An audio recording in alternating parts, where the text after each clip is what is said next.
Hello students.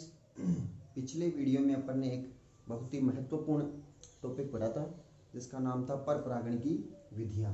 यानी परपरागण जो होता है किन किन माध्यमों के द्वारा होता है, कौन कौन से माध्यम होते हैं जो परागकणों को एक पादप के पुष्प से दूसरे पादप के पुष्प तक स्थानांतरित करते हैं। जिसमें अपन ने मुख्य रूप से 5 विधियाँ या 5 परपरागण के प्रकार पढ़े थे। सबसे पहला पढ़ा था वायु परागण, उसके बाद में पढ़ा था जल परागण, उसके बाद में कीट परागण, उसके बाद में पक्षी परागण और फिर लास्ट में चमगादड़ परागण।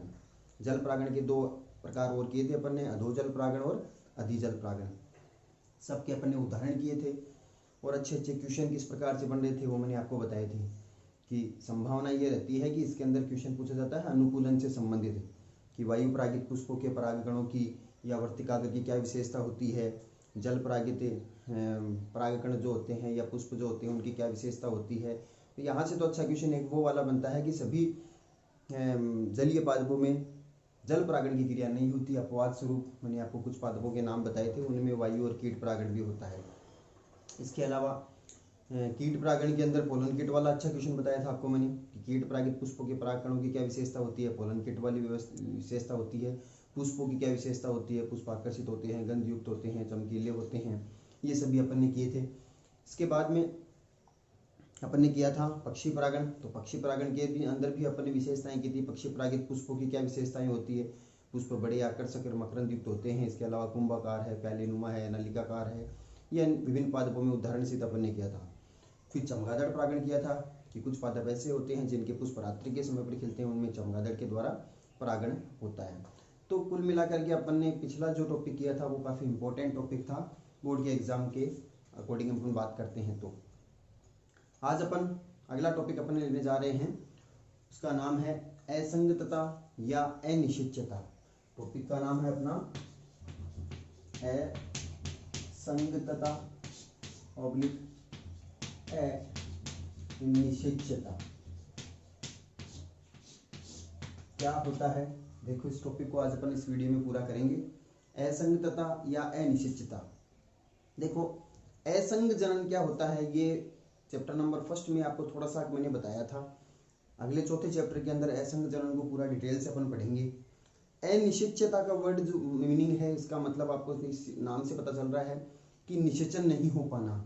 अनिश्चितता यानी निषेचन की संभावना न हो पाना।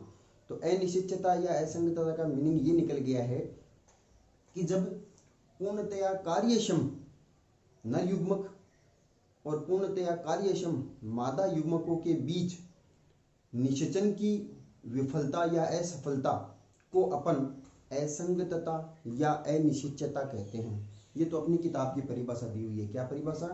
पूर्णतया कार्यक्षम नर युग्मक व मादा युग्मकों के बीच निषेचन की विफलता या निषेचन की असफलता को क्या कहते हैं? असंगतता या अनिश्चितता कहते हैं। अब इसका मतलब क्या हो गया है? मतलब ये हो गया है कि नर और मादा दोनों युग्मक जो हैं वो पूर्णतया कार्यक्षम हैं। कार्यक्षम का मतलब बिल्कुल सजीव हैं, बिल्कुल जीवित अवस्था में हैं, निष्क्रिय नहीं हुए हैं, सक्रिय हैं, ठीक है। फिर भी दोनों युग्मक जब आपस में पास पास आते हैं तो उन दोनों के बीच में निषेचन नहीं हो पाता है। नर और मादा दोनों युग्मक निषेचन करने के योग्य हैं, परिपक्व है, विकसित हैं, फिर भी इन दोनों के बीच में निषेचन नहीं हो पाना अनिश्चितता या असंगतता कहलाता है। ऐसा क्यों होता है? देखो पिछले कुछ वीडियो में मैंने आपको बताया था कि परागकण जो होते हैं वो परागण की क्रिया द्वारा कहाँ पर आते हैं? वर्तिकाग्र के ऊपर आते हैं। अब वर्तिकाग्र के ऊपर तो कोई भी परागकण आ सकते हैं, हवा से उड़ करके किसी भी पादप के आ सकते हैं। ऐसा थोड़ी ना होता है कि भाई गुलाब के पुष्प के पराग की वर्तिकाग्र के ऊपर किसी चमेली के पुष्प के परागकण आ गए हैं तो निश्चन हो गया क्या? ऐसा नहीं होता है। उसी जाति के पुष्पों के परागकण जब वहाँ पर आते हैं तब उनमें निषेचन हो पाता है। मगर अपवाद स्वरूप कई बार ऐसे भी होता है कि समान जाति के पादपों के मध्य परागण की क्रिया तो हो जाती है मगर परागकण अंकुरित नहीं हो पाते हैं। तो कहने का मतलब ये है कि परागकण विकसित है, वर्तिकाग्र भी विकसित है, वर्तिकाग्र के निचले भाग में अंडाशय के अंदर बीजांड भी विकसित है, गुरु बीजाणु भी सक्रिय है, फिर भी परागण नहीं हो पाना अनिश्चितता या असंगतता कहलाता है। यानी दोनों नर और मादा युग्मकों के बीच में निषेचन न हो पाना असंगतता या अनिश्चितता कहलाता है। बात समझ में आ गई होगी कि कई बार पादपों के अंदर ऐसा भी होता है कि सब कुछ सही चल रहा है फिर भी निश्चन नहीं हो पाता है। अब निश्चन किस किस कारण से नहीं हो पाता है इसके अपन सबको कारण एक साथ पढ़ेंगे। तो असंगतता या अनिश्चितता का मतलब आपको समझ में आ गया। अब इसके प्रकार की बात करते हैं। असंगतता या अनिश्चितता के कौन कौन से प्रकार होते हैं? तो मुख्य रूप से इसके दो प्रकार होते हैं। नंबर एक होता है अंतराजातीय अनिश्चितता, और नंबर दो होता है आंतरजातीय अनिश्चितता। देखो, अंतराजातीय यानी दो अलग अलग जातियों के मध्य निषेचन न हो पाना, और आंतरजातीय यानी एक ही जाति के दो पादपों के मध्य निषेचन की संभावना न हो पाना। ये हो गया अंतरजातीय के अंदर एक ही जाति के दो पादप हैं, और अंतराजातीय के अंदर एक ही वंश है मगर जाति दो अलग अलग है, उनके मध्य निषेचन नहीं हो पाना। तो सबसे पहला कहते हैं अंतराजातीय अनिश्चितता उसे कहते हैं कि जब एक ही वंश की दो जातियों के पादपों के मध्य आपस में निषेचन की संभावना नहीं हो पाना, उसे अंतराजातीय अनिश्चितता या अंतराजातीय असंगतता कहते हैं अपन।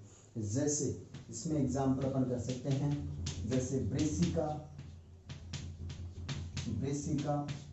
कंपेस्ट्रिस, सबको पता है किसका वानस्पतिक नाम है, सरसों का वानस्पतिक नाम है। ककरोस अगर अपन ब्रेसिका राप्पा से कराते हैं, राई जो होती है ब्रेसिका राप्पा, उससे करवाते हैं, तो इन दोनों के मध्य निषेचन नहीं हो पाता है। देखो, अपन द्विनाम पद्धति पढ़ते हैं, तो द्विनाम पद्धति के अंदर किसी भी जीव का वैज्ञानिक नाम दो शब्दों में लिखा जाता है। पहला शब्द वंश होता है, दूसरा जाति होता है। तो दोनों के अंदर ब्रेसिका चल रहा है, इसका मतलब वंश दोनों का एक है मगर जाति दोनों की अलग अलग हुई है। ये कंपेस्ट्रिस जाति है और वो राप्पा जाति है। तो बात समझ में आ गई। अंतराजातीय के अंदर एक ही वंश की दो भिन्न भिन्न जातियों के मध्य निषेचन की संभावना न हो पाना, ये कहलाता है अपना अंतराजातीय अनिश्चितता या असंगतता। तो ये इसमें एग्जाम्पल हो जाएगा। दूसरा अपन करते हैं अंतरजातीय के अंदर क्या होगा, एक ही जाति के दो पादपों के मध्य निषेचन नहीं हो पाना। ठीक है, जैसे प्रीमूला, इसमें एग्जाम्पल आप कर सकते हो प्रीमूला की कई बार ऐसा कंडीशन भी देखी गई है कि प्रीमूला की एक ही जाति के दो पुष्प हैं मगर दोनों पुष्पों के मध्य परागण तो हो जाता है मगर निषेचन नहीं हो पाता है। तो ये एग्जाम्पल हो जाएगा अंतरजातीय अनिश्चितता का। ठीक है, अब उसके बाद में अपन करते हैं इसी टॉपिक के अंदर एक सब टॉपिक है अपना पराग स्त्रीकेशर पारस्परिक क्रिया। अच्छा टॉपिक है पराग स्त्रीकेशर पारस्परिक क्रिया। पराग स्त्रीकेशर पारस्परिक क्रिया अलग टॉपिक नहीं है। अनिश्चितता या असंगतता के अंदर ही एक सब हेडिंग आई है पराग स्त्रीकेशर पारस्परिक क्रिया। देखो, पहली तो बात मैं ये बता देता हूँ कि अनिश्चितता या असंगतता का कारण क्या होता है। कारण यही होता है, असंगतता या अनिश्चितता का परिणाम जो है वो परिणाम यही है पराग स्त्रीकेशर पारस्परिक क्रिया। अब ये होती क्या है, देखो, पराग यानी परागकण, स्त्रीकेशर आप जानते हो अंडक को बोलते हैं अपन। अंडक का सबसे ऊपरी भाग वर्तिकाग्र। तो वर्तिकाग्र और परागकण सबसे पहले दोनों में परागकण कहाँ पर जाएंगे, वर्तिकाग्र के ऊपर जाएंगे।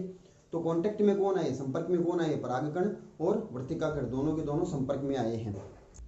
तो परागकण वायु के द्वारा उड़ करके या किसी भी माध्यम से वर्तिकाग्र के ऊपर आते हैं।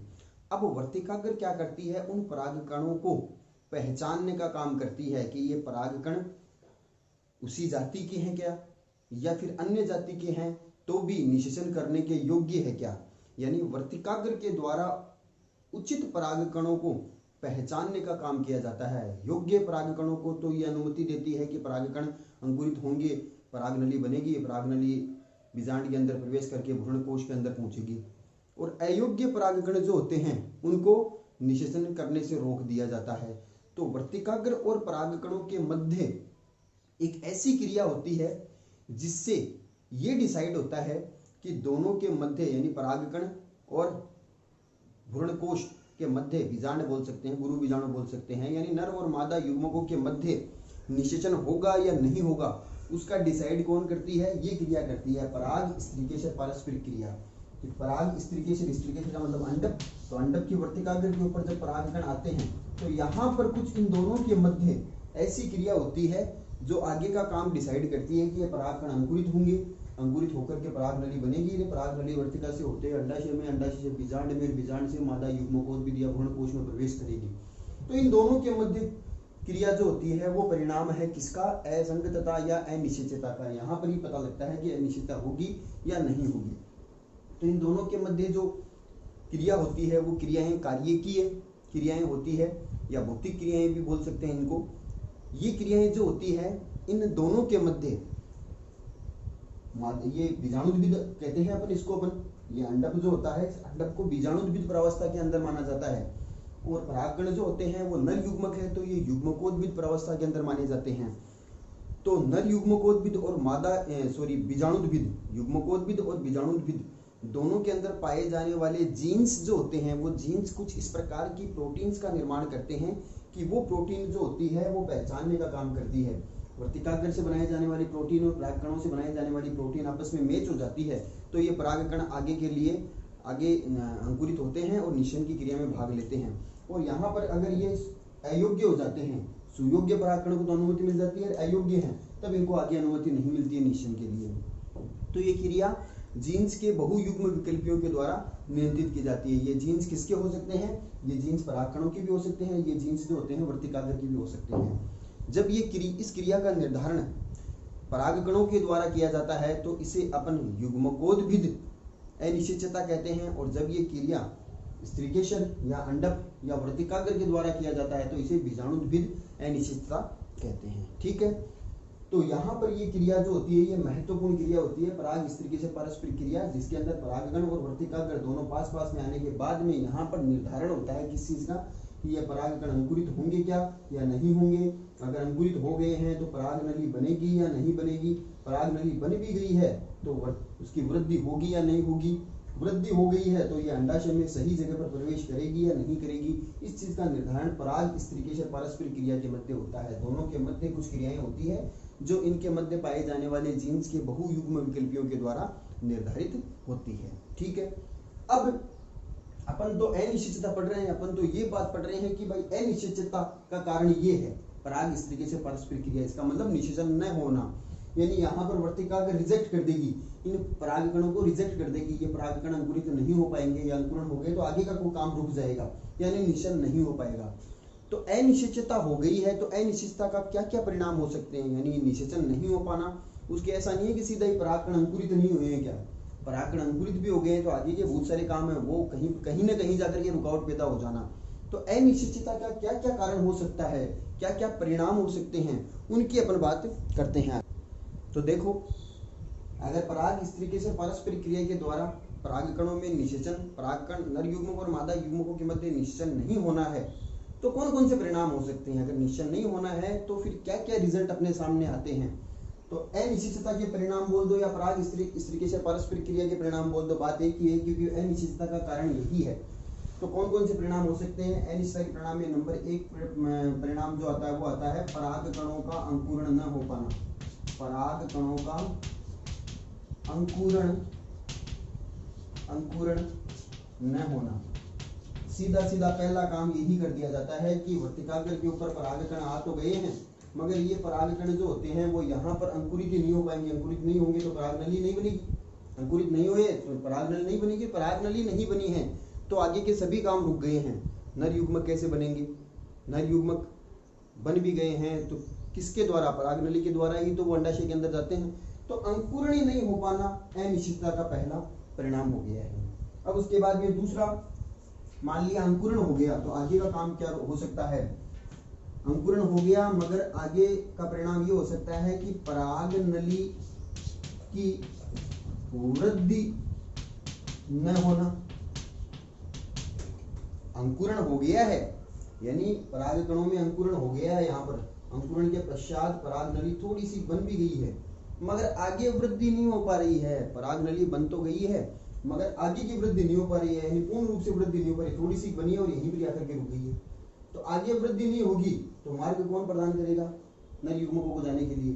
तो वृद्धि नहीं हो पाना ये भी अनिश्चितता का परिणाम होता है। अगला अनिश्चितता का परिणाम हम देखते हैं तो वो होता है पराग नली का सही स्थान पर न पहुंच पाना। मान लिया पराग नली की वृद्धि सही चल रही है, वृद्धि हो रही है, मगर पराग नली की वृद्धि तो हो रही है, मगर पराग नली को जाना कहाँ है? जब निषेचन होगा तब कहाँ जाना है? अंडाशय के अंदर जाना है, अंडाशय की तरफ जाना है, मगर ये सही स्थान पर नहीं जा पाती है, यानी अंडाशय के अंदर नहीं जा पाती है। अंडाशय के अंदर चली भी गई है मान लिया, तो बीजांड की तरफ यानी बीजांड द्वार वाले सिरे की तरफ नहीं जा पा रही है, तो सही स्थान पर नहीं जा पाएगी तो भी निषेचन नहीं हो पाएगा, क्योंकि इसको जाना कहाँ है? सही स्थान कहाँ है? ये पराग नली अंडाशय की तरफ नीचे की तरफ वृद्धि करती है, अंडाशय के अंदर जाने के बाद में बीजांड द्वार वाले सिरे से बीजांड में प्रवेश करती है और फिर कहाँ जाती है? भ्रूणकोश के अंदर जाकर के निषेचन की क्रिया होती है, मगर ये सही स्थान पर नहीं जा पाए, इसके कारण भी निषेचन नहीं हो पाता। तो तीसरा परिणाम ये हो सकता है। चौथा परिणाम अपन ये करें कि सही स्थान पर जा रही है, वृद्धि भी हो रही है, अंकुरण भी हो गया, मगर पराग नली जो होती है वो वर्तिका के अंदर बीच में ही फट जाए, पराग नली का फट जाना।